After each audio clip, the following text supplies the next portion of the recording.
దేవుడు ఈరోజు వాక్యం ద్వారా మనతో మాట్లాడుతున్నాడు. ఒక్కసారి మనం ఆలోచన చేద్దాం. నిర్గమకాండము 2వ అధ్యాయం 15వ వచనము, బయటపడిన మోషే పాపం. మోషే చేసిన పాపము ఎట్టకేలకు బయటపడిందని. ఎలా జరిగిందో ఈ సంఘటన అంతా మీకు చెప్తాను, జాగ్రత్తగా వినండి. మోషే ఐగుప్తు దేశంలో సకల విద్యలను అభ్యసించి మాటల యందును క్రియల యందును కార్యముల యందును ప్రవీణత గలవాడే 40 సంవత్సరాలు ఐగుప్తు దేశంలో, ఆ దేశంలో ఎన్ని విద్యలైతే ఉన్నాయో అన్ని విద్యలు మోషే నేర్చుకోగలిగాడంటండి. అన్ని విద్యలలో మోషే పర్ఫెక్ట్ అయ్యాడండి.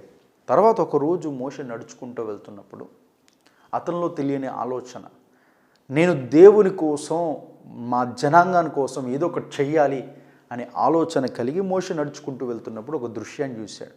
ఆ దృశ్యం ఏంటంటే, ఐగుప్తీయుడు హెబ్రీని కొడుతున్నాడు. అలా అన్యాయంగా ఐగుప్తుడు హెబ్రీని కొడుతున్నప్పుడు, మా జనాంగంలో మా వారిని కొడతావా అని చెప్పేసి ఐగుప్తు దగ్గరికి వెళ్ళి ఒక్క దెబ్బతో ఐగుప్తుని కొట్టి చంపేసి ఇసుకలో పాతెట్టేశాడు. మోషేకి ఎంత కోపం అండి! ఒక్క దెబ్బతోనే చంపేశాడంటే ఎంత కోపం కలిగినవాడు మోషే, ఒకసారి ఆలోచించండి. ఎవరికి తెలియదు అనుకున్నాడు, సైలెంట్గా వెళ్ళిపోయాడు. తర్వాత మరొక రోజు వచ్చి నడుచుకుంటూ వెళ్తున్నప్పుడు మరొక దృశ్యాన్ని చూశాడు. ఏంటంటే, ఇప్పుడు ఐగుప్తుడు హెబ్రీడు కాదు, హెబ్రీడే కోట్లాడుతున్నారు, హెబ్రీ కొట్టుకుంటున్నారు. అది చూసి మోషే బాధపడ్డాడు. ఏంటి, నేను దినాన్న ఐగుప్తీయుడు హెబ్రీడు కొట్లాడుకుంటూ వెళ్ళి ఐగుప్తుని కొట్టాను. ఇప్పుడు ఇద్దరూ నా ప్రజలే, ఒకే జనాంగానికి సంబంధించిన వారు, ఒకే ప్రాంతానికి సంబంధించిన వారు ఇజ్రాయేలీలు, వీరిద్దరు కొట్లాడుకోవడం ఏంటి అని వారిని సమాధానపరచాలని, వారిలో ప్రేమను కలిగించాలని, వారిలో సఖ్యతను పుట్టించాలని మంచి మనసుతో మోషే వెళ్ళి అన్యాయం చేసిన వాడిని, అనగా ఇద్దరు కొట్లాడుతున్నారు కదండి, ఇద్దరు కొట్టుకుంటున్నారు కదండి, ఎవరైతే అన్యాయం చేశాడో వారి దగ్గరికి వెళ్ళి, నాన్న బాబు ఎందుకయ్యా నువ్వు అన్యాయంగా అతన్ని కొడుతున్నావు అని అడిగాడండి. అంతే మోషే. వెంటనే అవతల వాడు, అన్యాయం చేసిన వాడు మూర్ఖుడుగా ప్రవర్తించి, నిన్ను మాకు అధికారినిగాను తీర్పరినిగాను నియమించిన వాడెవడు అని మోషేను స్వీకరించకుండా మోషేను తిరస్కరించాడండి హెబ్రీ. ఆ మాట వినగానే మోషే, నా ప్రజలే నన్ను తిరస్కరించారు, నా ప్రజలే నన్ను కాదనుకుంటున్నారని బాధపడింది ఒక ఎత్తు అయితే, రెండోది మోషేలో భయం పుట్టింది. ఎందుకు భయం పుట్టింది అనంటే, నేను చేసిన పాపం, నేను చేసిన తప్పు, నేను ఐగుప్తుని ఒకరిని కొట్టి చంపేశాను, ఆ తప్పు ఆ పాపము బయటపడింది. ఎవరు చూడలేదనుకొని నేను ఐగుప్తుని కొట్టి చంపేసి ఇసుకలో పాతి పెట్టేశాను, కానీ ఇతనికి ఎలా తెలిసింది అని మోషేలో భయం పుట్టింది. ఒకసారి మనం చూద్దాం. 2వ అధ్యాయం 15వ వచనం, 14-15 2 వచనాలు చదువుతూ మీకు అర్థమవుతుంది, చదువుదాం.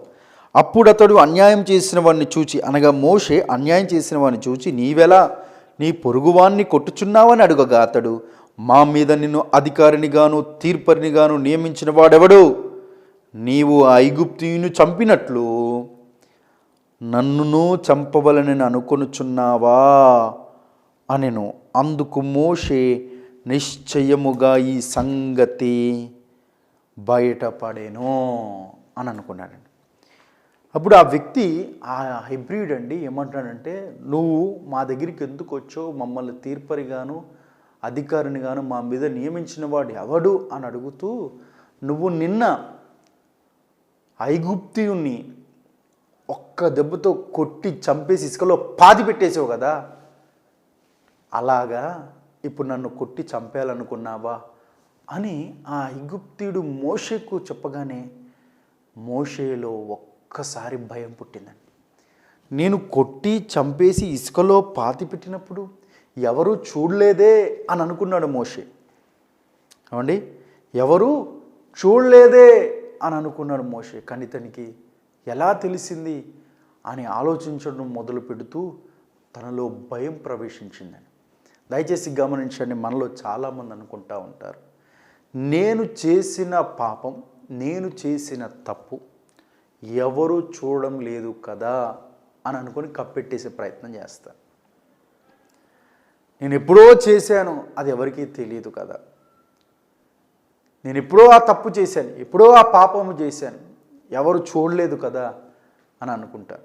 దయచేసి గమనించండి, ఎవరు చూడకపోవచ్చేమో కానీ నా ప్రభు అయిన యేసుక్రీస్తు వారు ఎప్పుడు కూడా మనల్ని చూస్తూ ఉండే దేవుడు అనే విషయాన్ని మీకు తెలియజేస్తున్నాను. చూడండి, ఈ రోజులలో మనం ఎక్కడ చూసినా ఏ చిన్న షాపు చూసినా, ఏ పెద్ద సూపర్ మార్కెట్ చూసినా అన్ని చోట్ల ఏమున్నాయండి? సీసీ కెమెరాలు ఉన్నాయి. ఎందుకు ఆ సీసీ కెమెరాలు? ఒకవేళ షాప్లో ఎవరైనా దొంగతనం చేసే ప్రయత్నం చేస్తే వెంటనే ఆ సీసీ కెమెరా ఆ దృశ్యాన్ని క్యాప్చర్ చేసి చూపించేస్తుంది. అది చిన్న కొట్టు కావచ్చు, సూపర్ మార్కెట్ అవ్వచ్చు. అలాగే రోడ్ల మీద కూడా ఎవరైనా ఏదైనా చేయకూడదు చేస్తే వెంటనే క్యాప్చర్ చేస్తుంది. ఈ లోకంలో ఉన్న సీసీ కెమెరాలే అంత క్యాప్చర్ చేయగలిగితే నా దేవుని కన్నులు సీసీ కెమెరాల కన్నా కొన్ని కోట్ల రెట్లు క్యాప్చర్ చేయగలిగిన కళ్ళు నా దేవుని కళ్ళు. ఈ లోకంలో ఉన్న సీసీ కెమెరాలు కొంతవరకు ఆ దృశ్యాల్ని క్యాప్చర్ అనగా రికార్డ్ చేస్తాయేమో కానీ నా దేవుని కన్నులు సీసీ కెమెరా కన్నా కొన్ని కోట్ల రెట్లు విలువగలవి. నా దేవుని కనులకు మరుగైనది ఏదీ లేదు. నా దేవుని కన్నులు కప్పి ఈ లోకంలో ఎవడు పాపము చేయలేడు. ఇది గ్రహించండి. సాహసించలేడు. ఇది గ్రహించండి.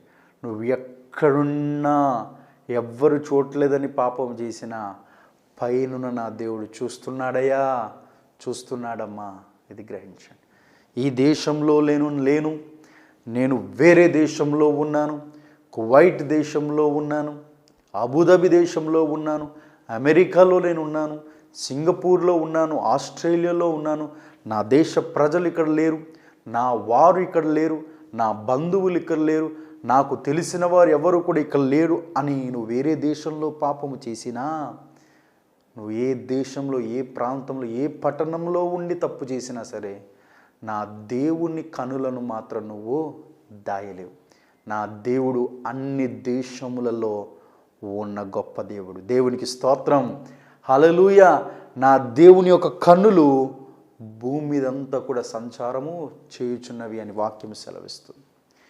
బైబిల్ గ్రంథంలో ఒక మాటను మీకు చూపిస్తాను, జాగ్రత్తగా చూడండి. సంఖ్యాకాండము 32వ అధ్యాయము 23వ వచనం. సంఖ్యాకాండము 32వ అధ్యాయము 23వ వచనంలో ఈ మాట రాయబడింది. ఏమని రాయబడిందండి? సంఖ్యాకాండము 32వ అధ్యాయము 23వ వచనము. మీరు అట్లు చేయని యెడల యెహోవా దృష్టికి పాపము చేసిన వారు అగుదురు గనుక మీ పాపము మిమ్మును పట్టుకొనును అని వాక్యం సెలవిస్తుంది. ఎవరో పట్టించాల్సిన అవసరం లేదండి. మీ పాపము మిమ్మల్ని పట్టిస్తుంది. మీ పాపము మిమ్మల్ని ఖచ్చితంగా పట్టించి తీరుతుంది. ఒకానొక సమయంలోనంటండి ఒక 4 స్టూడెంట్స్ లేట్ వచ్చారంటండి స్కూల్కి. ఆ లేట్ వస్తే ప్రిన్సిపల్ గారు ఆఫీస్ నుండే లోపలికి వెళ్ళాలన్నమాట, పిల్లల స్కూల్ రూమ్స్. లేట్ వచ్చి మధ్యాహ్న కాలం టైంలో, ఈవినింగ్ టైంలో ఇంకా స్కూల్కి వదిలిపెట్టేస్తున్నారు, 1 అవర్ హాఫ్ అన్ అవర్లో అన్న టైంకి మెల్లగా వచ్చేస్తున్నారు. అప్పుడు 4 స్టూడెంట్స్ని, ఆ వెళ్తున్న స్టూడెంట్స్ పిలిచేదంటండి మేడం గారు.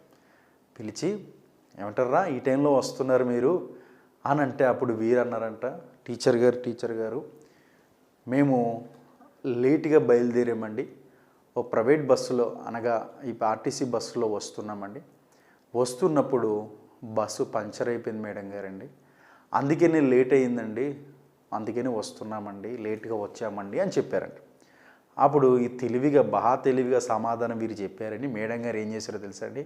సరేరా, మీరు నిజం చెప్తున్నట్లయితే మీరు చెప్పింది నేను నమ్మాలంటే మీరు ఓ పని చేయాలి. ఏంటి మేడం గారు చెప్పండి అన్నారట.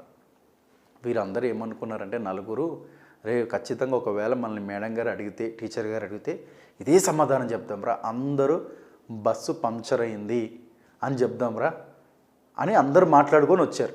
మేడం గారు సరేరా మీరు బస్ పంక్చర్ అయిందని చెప్తున్నారు కదా అని చెప్పేసి స్లిప్లు ఇచ్చిందంటండి మేడం గారు. వైట్ కాగితాలు ఇచ్చిందంటండి, చిన్న కాగితాలు ఇచ్చి వారికి పెన్నులు ఇచ్చి, అరే నాన్న మీ నలుగురికి 4 కాగితాలు ఇచ్చాను.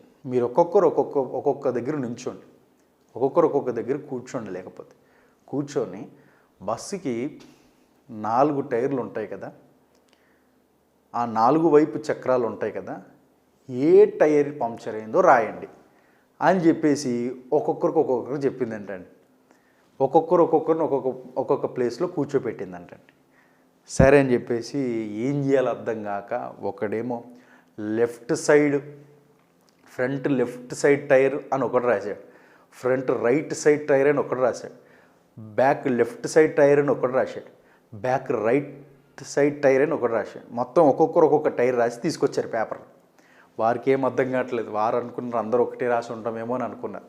సరే అని కాగితాలు చూసి మేడం గారు చదవడం ప్రారంభించాడు. ఒకడేమో ఫ్రంట్ లెఫ్ట్ సైడ్ టైర్ అని రాశాడు ఒకటి, ఇంకొకడేమో ఫ్రంట్ రైట్ సైడ్ టైర్ అని రాశాడు ఇంకొకడేమో బ్యాక్ లెఫ్ట్ సైడ్ టైర్ అని ఒకటి రాశాడు, ఇంకొకడేమో బ్యాక్ రైట్ సైడ్ టైర్ అని ఒకటి రాశాడు.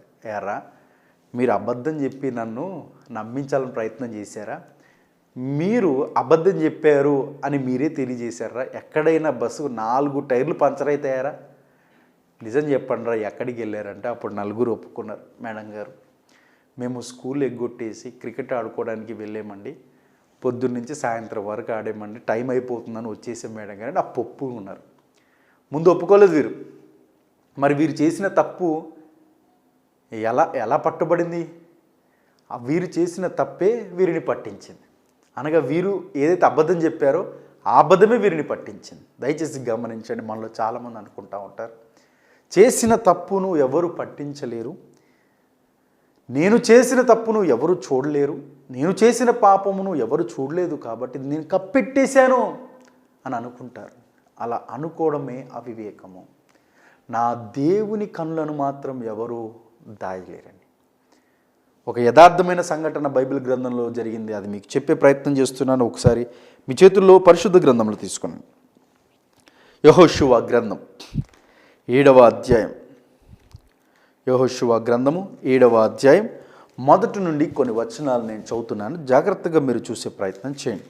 యెహోషువ గ్రంథం 7వ అధ్యాయం మొదటి వచనం. శపితమైన దాని విషయంలో ఇజ్రాయేలీలు తిరుగుబాటు చేసిరి. ఎట్లనగా యూదా గోత్రములలో జరహు ముని మనవడును జబ్ది మనవడును కర్మి కుమారుడైన ఆకాను శపితము చేయబడి దానిలో కొంత తీసుకొనేను గనుక యెహోవా ఇజ్రాయేలీల మీద కోపించెను. ఇక్కడ జరిగిన సంఘటన 7వ అధ్యాయంలో కొన్ని వచనాల్లో ద్వారా మీకు చెప్పే ప్రయత్నం చేస్తాను. బైబిల్ గ్రంథం ఉన్నవారు చూడండి. యెహోషువ గ్రంథం 7వ అధ్యాయం 1వ వచనం, 5వ వచనం, 11వ వచనం, 13వ వచనం, 16వ వచనాలు, ఇవన్నీ 7వ అధ్యాయం అంతా మీరు చదవండి. ఇక్కడ ఉన్న సంఘటన మీకు బహు వివరంగా చెప్తాను, జాగ్రత్తగా వినండి. దేవుడు మోషే తర్వాత యెహోషువను దేవుడు నాయకత్వ బాధ్యతలను అప్పగించాడు. యెహోషువ నిబ్బరము కలిగి ధైర్యంగా ఉండు, జడియకు భయపడకు, నేను మోషేకు తోడైనట్లు నీకు కూడా తోడై ఉంటాను. నువ్వే మోషే తర్వాత ఇజ్రాయేలీలను నడిపించే నాయకుడవు నువ్వే యెహోషువ అని దేవుడు యెహోషువను బలపరిచి నాయకత్వ బాధ్యతలు అప్పగించాడు. ఇప్పుడు ఒక్కొక్క ప్రాంతాన్ని స్వాధీనం చేసుకుంటూ ప్రయాణం అవుతూ వస్తూ ఉన్నారు. వీరికి ఒక పట్టణం ఎదురైంది. ఆ పట్టణం ఏంటంటే హాయి అనేటటువంటి చిన్న పట్టణం. ఆ చిన్న పట్టణాన్ని వేగు చూడడానికి యెహోషువ పంపించినప్పుడు వారు అందించే వర్తమానాన్ని చెప్తున్నాను, జాగ్రత్తగా వినండి. 2వ వచనం 7వ అధ్యాయం. యెహోషువ మీరు వెళ్ళి దేశమును వేగి చూడని చెప్పి బేతేలు తూర్పు దిక్కునున్న బేతాను దగ్గరున్న హాయి అన్న పురమునకు ఎరుకో నుండి వేగుల వారిని పంపగా వారు వెళ్ళి హాయి పురము వేగు చూచి యెహోషువ యొద్దకు తిరిగి వచ్చి, జనులందరినీ వెళ్ళనీయకుము, 2-3 వేల మంది వెళ్ళి హాయిని పట్టుకొని వచ్చును, జనులందరూ ప్రయాసపడి అక్కడ వెళ్ళనేలా, హాయి వారు కొద్దిగా ఉన్నారు అనిరి. వేగు చూడడానికి యెహోషువ పంపించాడు. వేగుల వారు వెళ్ళారు, తీసుకొచ్చారు సమాచారం. యెహోషువ అందరినీ పంపించాల్సిన అవసరం లేదు, కొంతమంది వెళ్తే చాలు హాయి పట్టణాన్ని మనము కైవసం చేసుకోవచ్చు. ఎందుకనంటే ఆ ప్రాంతము చిన్నది, ఆ ప్రాంతంలో నివసించేటటువంటి వారు కూడా చిన్నవారు. దేవుడు మన పక్షం నుండి మనకు జయాన్ని ఇస్తాడు అని తెలియజేయగానే యెహోషువ బయలుదేరాడు. కొంతమందిని యెహోషువ పంపించిన తర్వాత ఏం జరిగిందో తెలుసా అండి? 4వ వచనం. కాబట్టి జనుల్లో ఇంచుమించు 3,000 మంది అక్కడ వెళ్ళిరి గాని వారు హాయి వారి ఎదుట నిలవలేక పారిపోయిరి. అప్పుడు హాయి వారిలో 36 మనుషులను హతము చేసిరి. మరియు తమ గవిని యుద్ధ నుండి షేబయి వరకు వారిని తరిమి మోరాదులో వారిని హతము చేసిరి. కాబట్టి జనుల గుండెలు కరిగి నీరాయెను. వేగుల వారేమో చెప్పింది ఒకటి, యెహోషువ కొంతమందిని పంపిస్తే హాయిని వారిని జయించడం కాదండి, కొంతమంది వెళ్ళి అక్కడే హాయి వారిని చంపేశారు. యెహోషువకి ఏం అర్థం కాలేదు. దేవుడు ఏం చెప్పాడు? నీ ముందర ఎవ్వడు కూడా నిలబడకుండా నేను చేస్తాను, నువ్వు అడుగు పెట్టే ప్రతి చోట నేను నీకు ఇస్తాను అని దేవుడు నాకు ఈ మాటలు సెలవిస్తే మొట్టమొదటిసారిగా ఈ ఓటమిని ఓటమి ఎదురైంది ఏంటి, ఎందుకు ఈ ఓటమి వచ్చింది అని యెహోషువ బాధపడతాడండి. బాధపడి ప్రభు దగ్గరికి వెళ్ళి ప్రార్థన చేయాలని ప్రభు దగ్గరికి వెళ్ళి ప్రార్థించడం మొదలు పెడతాడు. ప్రభువా ఎందుకు జరిగింది, ప్రభువా ఎందుకు జరిగింది అని ఎంతో ప్రార్థన చేస్తూ యెహోషువ దేవునికి మొరపెడుతున్నప్పుడు దేవుడు తెలియజేస్తాడు. ఒకసారి మనం చూద్దాం. 10వ వచనం. యెహోషువతో ఇట్లనెను, లెమో, నీ వేళ ఇక్కడ ముఖము నేల మోపుకొందువు. ఇజ్రాయేలీయులు పాపము చేసి ఉన్నారు, నేను వారితో నిబంధనను వారి మీరి ఉన్నారు. శపితమైన దానిని కొంత తీసుకొని దొంగిలి బొంకి తమ సామానుల్లో దాన్ని ఉంచుకొని ఉన్నారు. దేవుడు యెహోషువ ఏడుస్తూ ప్రార్థన చేస్తున్నప్పుడు దేవుడు చూసి దేవుడు యెహోషువతో అంటున్నాడు, యెహోషువ లే, ఎంతవరకు ఇలా ఏడుస్తూ ఉంటావు, లే. యెహోషువ లేచాడు. ఏంటి ప్రభువా, ఎందుకు వచ్చింది నాయన మాకు ఈ ఓటం? నా ఎదుట ఎవ్వడు నిలవకుండా నువ్వు చేస్తానన్నావు కదా ప్రభువా, మరి చిన్న హాయి పట్టణాన్ని మేము జయించలేకపోయామేంటి నాయన అని యెహోషువ దేవునితో మాట్లాడుతున్నప్పుడు దేవుడు అంటాడు, యెహోషువ, ఇజ్రాయేలీయులు నా ఎదుట పాపం చేశారు. ఎవరు నాయనా మీ ఎదుట పాపము చేసిందంటే తర్వాత అక్కడ మీరంతా తర్వాత జాగ్రత్తగా చదువుకోండి. ప్రజలలో, జనులలో, వర్గము వారిలో, గోత్రం వారిలో దేవుడు అలా చెప్పుకుంటూ వచ్చాడు. అందరిని నిలబెట్టించండి, అందరినీ అడిగే ప్రయత్నం చేయండి అన్నప్పుడు వంశం తర్వాత వంశం, వంశం తర్వాత వంశం, వంశం తర్వాత వంశం వచ్చినప్పుడు ఆఖరిగా ఒక్కడుగు దొరికిపోయాడండి. ఎవరో తెలుసా అండి? ఆకాను అనేటటువంటి వ్యక్తి శపితమైన దానిని దొంగిలించి తన సామానుల్లో దాన్ని ఉంచుకున్నప్పుడు దేవుడు అది చూసి ఇజ్రాయిల్ అందరూ నా ఎదుట పాపం చేశారని దేవుడు చెప్పాడు. ఆకాను అనుకున్నాడు, నేను దొంగిలించిన ఈ శపితమైన ఈ బంగారు కమ్మిని యెహోషువ చూడలేదు, వేగుల వారులు చూడలేదు, ఇజ్రాయేలీల పెద్దలు చూడలేదు, గోత్రపు పెద్దలు చూడలేదు, ఇజ్రాయిల్ ఎవ్వరు కూడా చూడలేదు అనుకున్నాడు ఆకాను. కానీ పైనున్న పరమ తండ్రి ఆకాను చేసిన పాపమును, ఆకాను దొంగిలించిన విధానాన్ని దేవుడు చూసి ఇజ్రాయెల్ అందరూ నా ఎదుట పాపం చేశారు అని యెహోషువకు చెప్పి మీరు ఓడిపోవడానికి కారణం ఇదే అని దేవుడు బయట పెట్టేశాడండి పాపాన్ని. తర్వాత మీరు చదువుకోండి, ఆకాను జీవితం ఎటు కాకుండా పోయింది. ఆశీర్వాదకరమైన జీవితం కాలేదు, కానీ శపితమైన జీవితము ఆకాను జీవితమైంది. దయచేసి గమనించండి, దేవుడు మనలను ఆశీర్వాదకారకులుగా దేవుడు మనల్ని పిలిచాడు. మనము తప్పు చేసి పాపము చేసి అందరి కళ్ళను కప్పిపెట్టి మనం ముందుకు వెళ్దామని అనుకుంటే ఆ ముందు వెళ్ళే ప్రక్రియలో మనకి జయాలు విజయాలు రావు, కానీ ఓటములు మనం రుచి చూస్తాం. మరి చేసిన పాపమును మనము ఇప్పటి వరకు కప్పిపెట్టినట్లయితే నా దేవుని ఎదుట క్షమాపణ కోరమని ప్రభు పేరట మనవి చేస్తున్నాను. బైబిల్ సెలవిస్తుంది, అతిక్రమములను దాచిపెట్టువాడు వర్ధిల్లడు, దాన్ని ఒప్పుకొని విడిచిపెట్టువాడు కనికరము పొందుకును అని వాక్యం సెలవిస్తుంది. మనము చేసిన తప్పులను కప్పెట్టే ప్రయత్నం చేస్తే ఎవరికి తెలియదులే అని అనుకుంటే మనంత అవివేకులు, మనంత మురుకులు ఎవరు ఉండరండి. మనం చేసిన ప్రతి తప్పు, మనం చేసిన ప్రతి పాపం మన పరమ తండ్రి అయిన దేవుడు చూస్తున్నాడు. ఆయన ఏదో ఒక రోజు బయట పెట్టేస్తాడు. నీ పాపమే నిన్ను పట్టుకొనును అని సంఖ్యాకాండంలో మనకు రాయబడి ఉన్నది. మన పాపం, మన చేసిన తప్పు, గతంలో ఒకవేళ తెలిసి తెలియక చేసిన తప్పు బయట పడక ముందే దేవుని దగ్గరికి వచ్చి, దేవా, అందరి కనులను నేను దాచగలిగాను, కానీ అందరి కనులను నేను కప్పిపెట్టగలిగాను, కానీ ఎవరికి తెలియకుండా నేను చేయగలిగాను, కానీ నీ కనులను నేను దాయలేను నాయనా, దయచేసి నన్ను క్షమించి నా పాపమును మన్నించు ప్రభువా అని దేవుని దగ్గరికి వచ్చి దేవుని దగ్గర క్షమాపణ కోరితే, చేసిన తప్పును, చేసిన పాపమును బట్టి దేవుడి దగ్గర క్షమాపణ కోరి ఆ పాపమును విడిచిపెడితే దేవుడు మనల్ని కనికరిస్తాడు. అది సామెతల గ్రంథంలో మనకు రాయబడింది, అతిక్రమములను దాచిపెట్టువాడు వర్ధిల్లడు, వాటిని ఒప్పుకొని విడిచిపెట్టువాడు కనికరం పొందుకును. ఇక్కడ చాలామంది చేసిన తప్పులను బట్టి ప్రభువా నన్ను క్షమించు అని దేవుడి దగ్గర ప్రాధేయపడి ప్రార్థన చేస్తారు, మంచిదే. కానీ మరలా వెళ్ళి అదే పాపం చేస్తారు, అది దేవుడు తప్పు అంటున్నాడు. తప్పు చేసావు, తెలుసో తెలియకో నీ వలన తప్పు జరిగింది, దేవుని దగ్గరికి వచ్చావు, క్షమాపణ కోరావు, నా దేవుడు కనికర సంపన్నుడు కాబట్టి నేను క్షమిస్తాడు. నువ్వు మరలా వెళ్ళి అదే పాపం మరలా చేస్తే దేవుడు బాధపడతాడు. చూడండి, కుక్క వాంతు చేసుకొని మరలా దాన్ని తినే ప్రయత్నం చేస్తుందంట. అది చూసినప్పుడు మనకి ఎంత అసహ్యం కలుగుతుందండి. అది మనం చూసినప్పుడు ఎంత అసహ్యపడతామండి. మరి మనం చేస్తుంది ఏంటి? పాపాన్ని చేసి దేవుని దగ్గరకు వచ్చి పశ్చాత్తాపముతో క్షమాపణ కోరినప్పుడు మరలా పాపాన్ని జోలికి వెళ్ళకూడదు, దాన్ని విడిచిపెట్టాలి. అలా కాకుండా మరలా నువ్వు చేసే ప్రయత్నం చేస్తుంటే కుక్క చేసిన పని నువ్వు చేస్తున్నావు.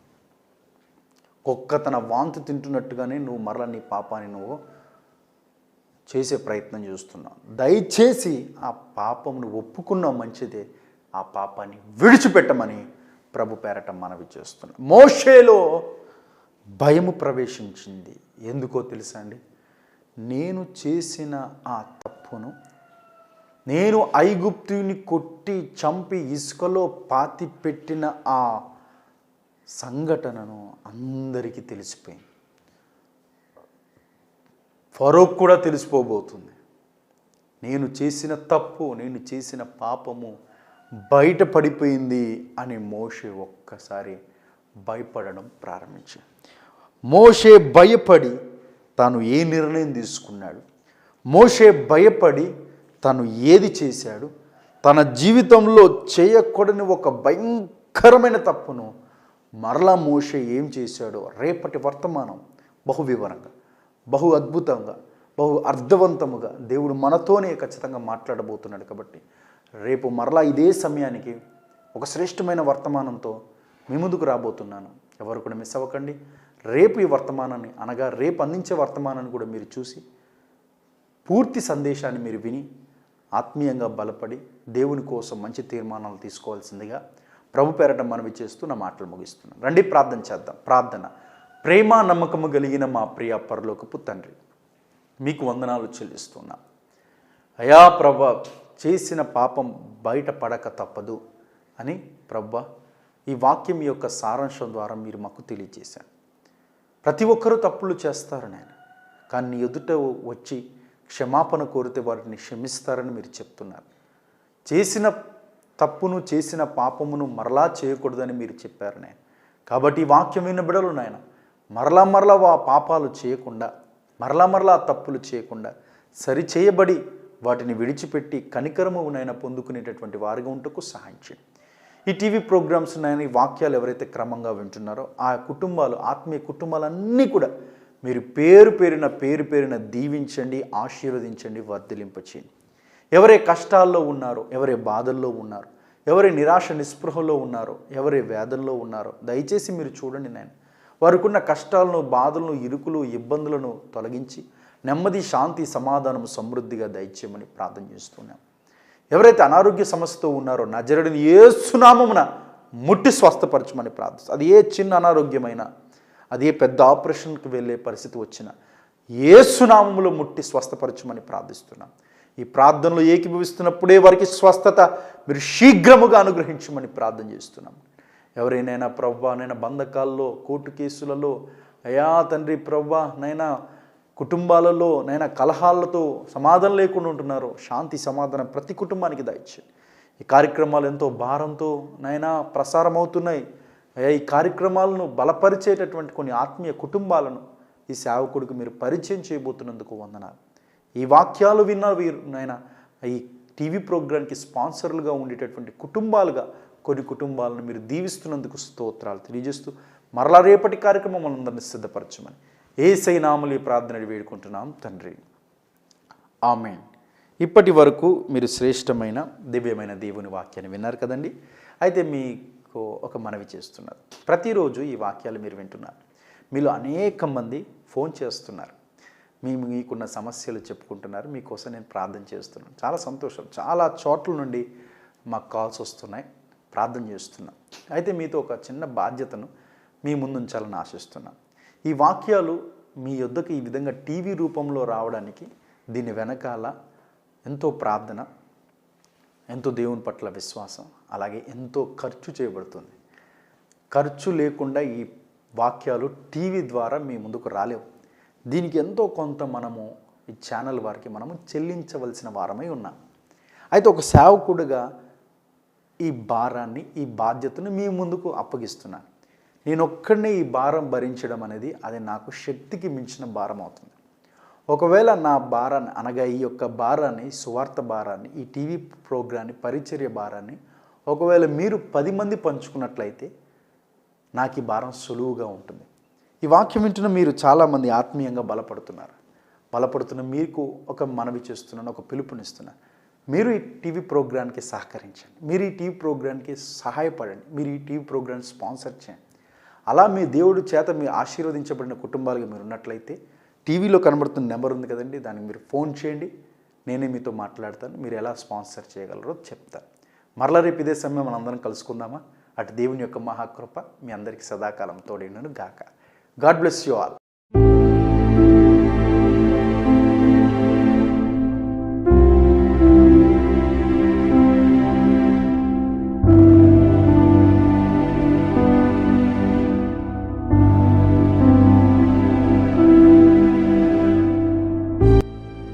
మా address pastor N John Kennedy, Bhimavaram, Paschima Godavari జిల్లా, ఆంధ్రప్రదేశ్. Cell number 7702292060.